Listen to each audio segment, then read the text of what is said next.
Okay, my name's Tim Whiteside. I work for the Supervising Scientist Division within the Australian Government's Department of Sustainability, Environment, Population, Water, Population and Communities. Very long-winded names we use. Okay, so this talk's on site-specific, area-based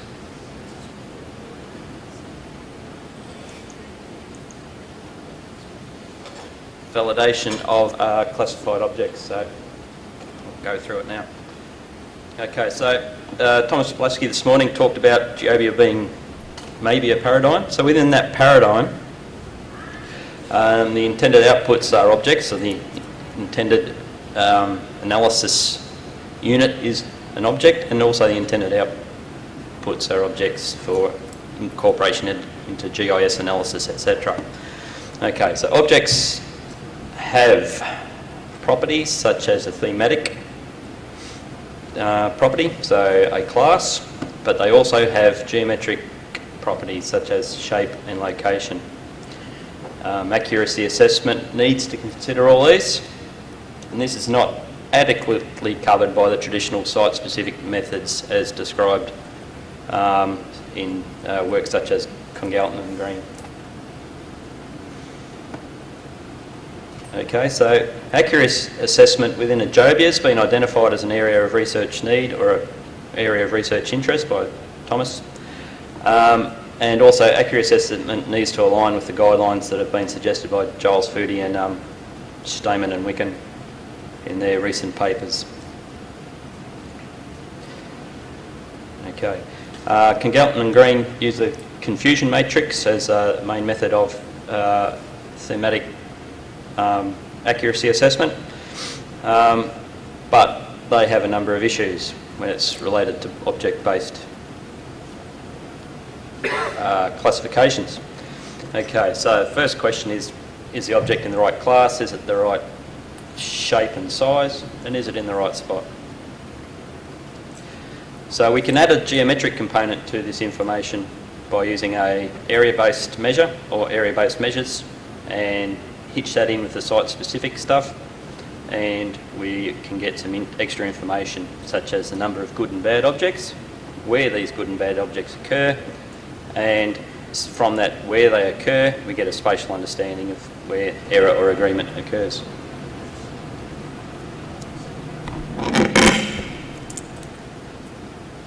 Okay, so if we look at this object here, okay, how accurate is it? If we so what class? Is the class accurate? But also, is it the right shape? Is it in the right location?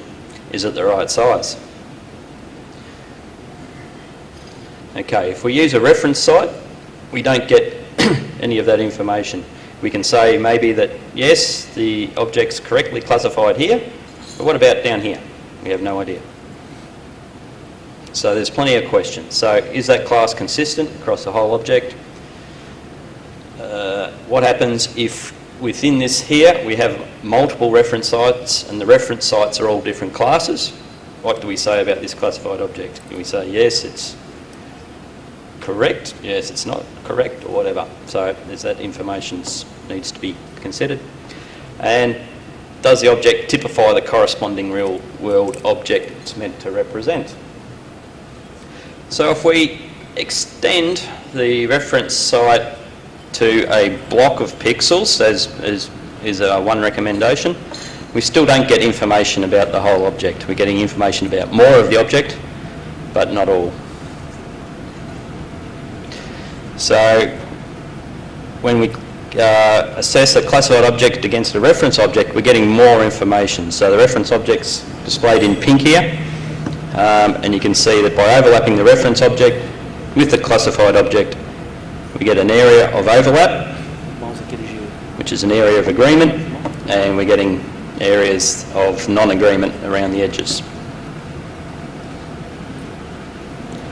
Okay, so this proportion of overlap here, relative to the overall area of both objects, can be used as a measure of accuracy. But also the proportional overlap can also be used within a number of measures to measure the accuracy. Okay, so this is all based on topological relationships between objects, of which there are 5 that are relevant. We have between, say, a classified object and a reference object, we've got a relationship of disjoint where there's no overlap at all. A relationship of overlap where a part of the classified object is covered by the reference object. We've got a relationship of contains in which the one object is contained entirely within the other one, and we've also got another relationship of contained by, and the final relationship is equals, where both the reference object and the classified object occupy the same area. Okay, so in terms of proportional overlap, a disjoint has a value of 0, there's no overlap at all. Equals has a proportional overlap of 1, where they both occupy the same area, and the 3 in the middle here have values between 0 and 1, approaching 1 the more they are the same. Okay, so if we look at this in context of classified and reference objects, we've got a classified object here, we've got the corresponding reference object. Okay, using the areas of both these, we can come up with a number of spatial accuracy objects. So the first one is the union. Okay, the more the union approaches the area of both the objects combined, the less accurate it is. And within the union, you've got a number of other spatial accuracy objects. For example, in the middle, we've got the intersection, or the area of overlap. And we've also got the area of commission, which is the classified object that's not covered by the reference object. And we've got an area of omission, which is the reference object not covered by the classified object. Okay, those two are not good, so the bigger they are, the worse your accuracy is. But that one's good. Okay, and if we put them into an equation, the union of C and R is the intersection plus the other two, area of omission and the area of commission. Okay, and we can set these up in a hierarchy of accuracy objects. So up the top we've got the union, we've got the reference objects. In the next layer down we've got the classified objects, and in the bottom layer we have the intersection and omission and commission objects.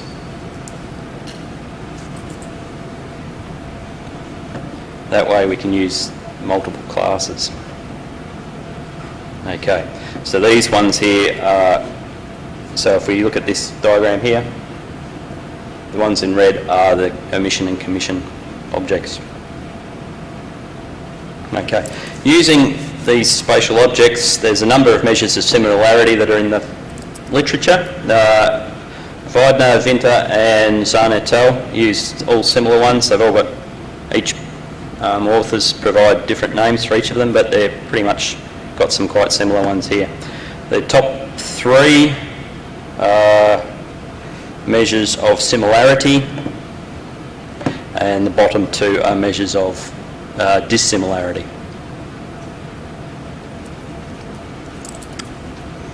Okay, so using those similarity measures and those spatial objects, I've put them to test the accuracy of a multi-class GEOBIA over a spatially heterogeneous data set.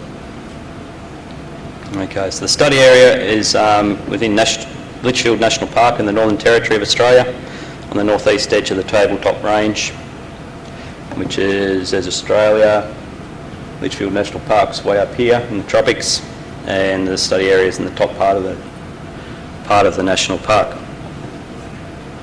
Okay, it's a savanna matrix, savanna being continuous grass understory with discontinuous trees, mostly eucalypts. So it looks like that. And it's located in an area that has a monsoonally wet, dry climate. So temperature's fairly constant, usually over 30 degrees. But we have big rain from November through to March, where about 75% of the rain falls. It's nearly up to 2 metres of rain.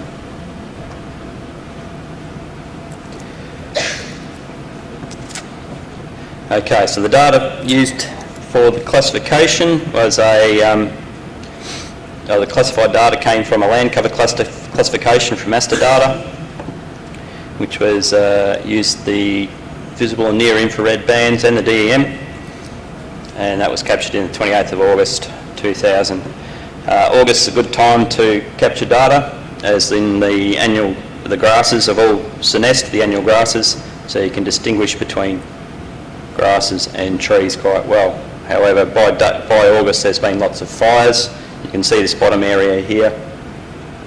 You can see that a lot of the near infrared information is missing, and that's because the fire's gone through and taken a few leaves off the trees. Okay, the reference data that I've compared this classification to comes from a manual visual delineation of the classes from the ASTA data that were verified and fine-tuned with a QuickBird image from a couple of years later.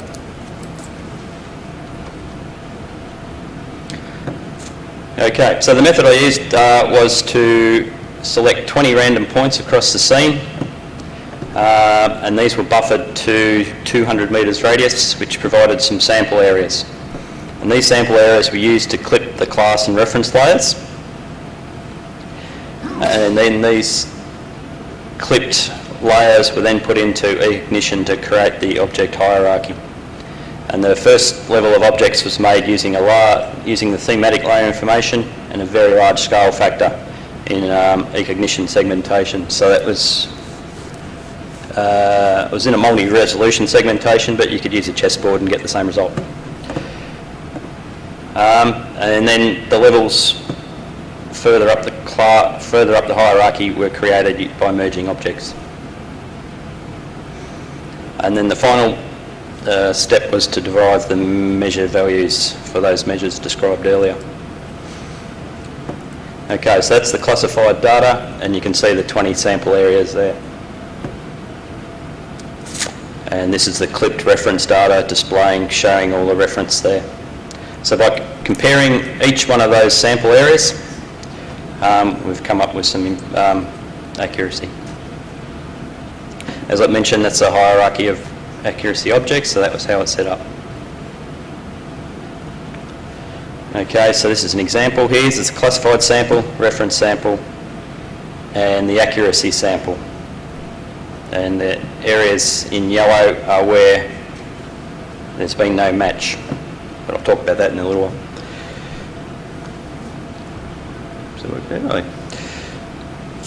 Okay, so if we looked at it in a per pixel sense, so for all those sample areas we combined all the pixel things and did up a confusion matrix, and we come up with an overall accuracy of around 72%. We've got user accuracies and producer accuracies quite low for the grassland, but getting better for all the other classes. But this doesn't tell us which objects were accurate and where they were. It just tells us that we've got an overall accuracy of 72%. Not much information at all. Okay, so if we look at a per object accuracy assessment using the measures described earlier, okay, we've got similar value there. So these two are similarity measures. This one's a dissimilarity measure. You can see they've got high similarity and low dissimilarity. So we could say that the classified objects and reference objects are more similar than they are dissimilar, which is good. But it also tells us that 71% of the classified objects matched their corresponding reference objects, which is good. So we're getting more information. We're saying that the objects actually match. So from this we can create an accuracy image, and this is a per sample measure, and we can see the objects within each sample area. The green ones match, red ones don't, and the yellow ones are unclassified. And this is for measure S11 for each of the sample areas. So we can see that these two here have an accuracy of less than 50% correctly identified within the sample areas, and they are that object there and that object there. So we've got 18 out of 20 if we use 50% as a threshold of accuracy. If we up it to 70%, we've got a heap of others, so we've only got those ones there start to come out. But we've still got 12 out of 20 that are accurate to 70%. So we can see where they occur, and we can change this threshold to suit needs. So if we look at an example sample, okay, so we've got the classified on the left, reference on the right. If we combine those, do overlap of those, we've got an accuracy sample. In that we've got matching ones there, and yellow is flagged as no match. You can see that that's on the edges or the boundaries of the objects, which is to be expected because of the ways they were delineated. Okay, so for the entire sample, we've got an overall accuracy of 72%. We've got an S11 accuracy of 0.7, and we've got S21 of 93 and S31 of 74. Nearly done. Okay, which is your user, which correspond pretty well to the user and producer accuracies for those objects. Okay, so this method checks the accuracy of classified objects, and the measures are based on proportional overlap. It does incorporate thematic and geometric accuracy together. It's set up in a hierarchical structure. It provides more information than per pixel approaches, and it also provides a spatial context to accuracy assessments. That's benefits. However, there are some caveats attached to this. Okay, in reality, you're assessing the similarity between two data sets, two sets of objects, and so you might actually be checking the quality of the reference data itself, and the quality of the reference data influences the accuracy assessment. So your reference data needs to be of a similar spatial scale, similar temporal scale, and also the method of delineation may have an influence. So maybe you're assessing the accuracy of the reference data set as opposed to the accuracy of your classified data set. So that's it. Okay.